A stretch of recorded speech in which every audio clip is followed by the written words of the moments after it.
Division has been temporarily closed following a violent attack on Wednesday, November 19, 2025. The unrest resulted in severe damage to school property, including administration offices and school buses. Saka Adams is the principal of the WA Technical Institute and acting regional director of the Ghana TVET. He's joined us on the line to speak to on this particular matter. Mr. Saka, you're welcome to Channel One Newsroom. Thank you very much, Mr. Moro. Now, what caused Wednesday's scenes on your campus? Thank you, Mr. Moro. Let me say thank you to your listeners and viewers, especially my Director General Ghana TVET Service, Dr. Azuro. In fact, it was on Wednesday in the evening when I was even in Kumasi for an official assignment.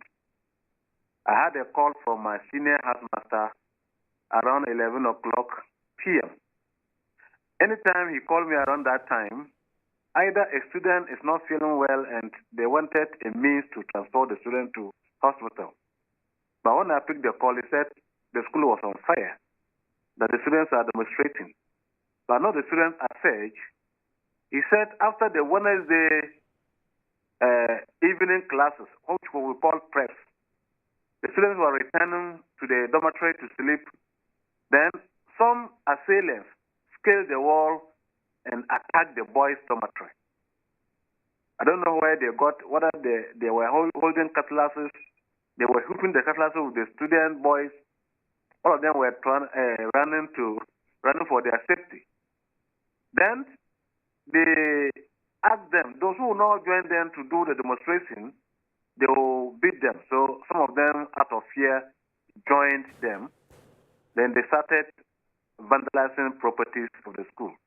As you indicated, they went to the kitchen, vandalized the kitchen. They came to the school administration block. There are glass doors and windows. They vandalized some of them. Then we have two buses just in front of the admin block. They vandalized they screamed. They went to the auto department and vandalized people who came to repair their cars there. And this is what actually transpired on the Wednesday night when I was not there. So these boys who scaled the wall and entered the school, they are not from your school, you say? They are not from our school. But they encouraged students to join them to vandalize school property? Yeah, according to the story, when I went back to what they told me, it was a link between some students and then the outsiders. Do you know what may have caused this? Was there an underlying issue? Well, what I was told, temporarily the MC have put in a committee to investigate. When I came, some of the committee member was briefing me that it was one of my students who brought in an iPhone, that iPhone 13. Then the school cadet commander seized the iPhone 13. So this student have to bring in outsiders to come and help him, take away the seized iPhone 13 phone. Talk to us about this shutdown of the school. How long is it going to last for, and what does it mean in practice? The shutdown was in line with the students were still living in fear because nobody has been arrested.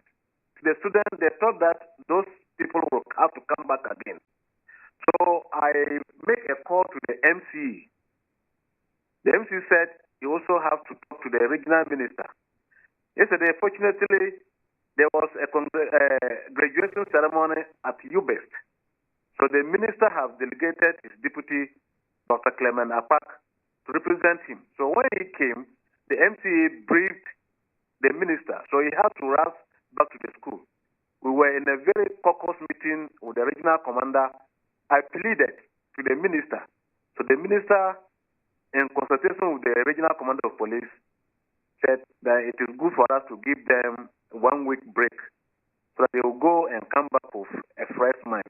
So the minister granted the 1 week. So this morning we asked them to go to their houses and report back on Sunday, 5 o'clock p.m. Is your school a boys' school or is it a mixed school? It's a mixed school. But the attacks were by the male students only. They even went ahead to the girls' dormitory. So at that time, any girls that were outside, they whipped them. Wow. And so you are saying that the police have not arrested anybody. The students, at least, the one who had the phone, has that student been questioned or arrested as yet? Yeah, what happened is that, they have nicknames. The police too said they cannot do that until they get a details of the students. In the school, we have their files. Once they get the file, the name of the guardians and what have you, from there, they were able to track this particular student. So the committee have extracted. Because some of the students have identified some of their colleagues who were there. So we picked those names, went into our files, extract their details, and hand over them to the police. So currently, the police are investigating the matter. Okay. And I'm sure in the few days coming, they may make some arrests. Your school is walled, I presume, with a gate, but that notwithstanding, the outsiders or the intruders still came in. What are you going to do to prevent such an occurrence in the future? And what's your plan with dealing with security generally on campus? Yeah, Mr. Moro, if you go to the second circle institutions, we have some security men there, but they are not skilled security men. Those people who just come holding hands. So when this thing happens, they have no way. They can't do anything. So at the meeting with the the Minister of Education, Deputy Minister of Education, I appealed to the regional commander that we needed a temporary police post in the school. So the minister supported me in that call. And then the commander assured me that very soon they will erect a temporary police at the school. Thank you so much, Mr. Saka. Thank you, Mr. Moore. I'm very grateful.